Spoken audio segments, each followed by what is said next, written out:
Vijana kutoka kaunti ya Garissa leo wamefaidika na mradi wa Nyota Fund ulioanzishwa na serikali ya Rais William Ruto. Rais anasema serikali yake ina mipango dhabiti ya kuhakikisha vijana wanazidi kuhamasishwa na swala la ukosefu wa ajira unatatuliwa. Nimekuja hapa kwa sababu maneno ya vijana, maneno ya kupanga vijana na ajira na biashara ni maneno ya muhimu sana kwangu.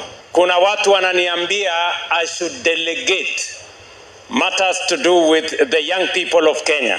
I want to tell them to take their advice to somebody else. Rais anasema mradi wa Nyota umefaidi vijana 7,500 katika kaunti hiyo, kila mmoja akipata shilingi 25,000. Anaongeza kuwa kufikia mwisho wa awamu hii ya pili ya Nyota, vijana 820 watakuwa wamehamasishwa. Vijana 7,500 wa Garissa County, wakiwemo vijana refugees, because they live in our midst.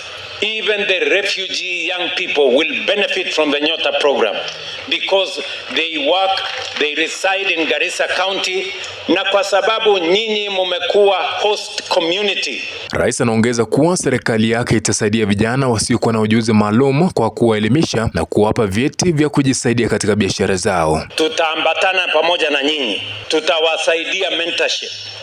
Kama biashara yako itakuwa inaregea kidogo, tutakuwa hapo kukusaidia.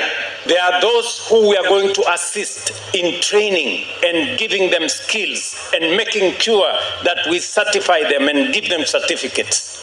There will be those who have skills. We are going to help them to make sure that they get certification and they get certificates. Vilevile rais amekashifu upinzani kwa madai kuwa wanaeneza siasa za ukabila. Amehimiza wakazi wa kaunti ya Garissa kupuuza upinzani na kuunga mkono serikali yake. Munaona kuna watu wanapiga makelele mingi, wakisikia na kuja Northern Kenya wanaanza nduru. Wale watu I want to tell them, hiyo siasa ya ubaguzi mko naye, hiyo siasa ya ukabila mko naye, haina nafasi katika Kenya hii, and we are going to make sure we root out maneno ya ukabila, maneno ya chuki, maneno ya siasa ya ubaguzi. Tutamalizana nayo because kila Mkenya ako na nafasi sawa na haki sawa na Mkenya mwenzake. Gibson Mutai, GM Radio, kaunti ya Garissa.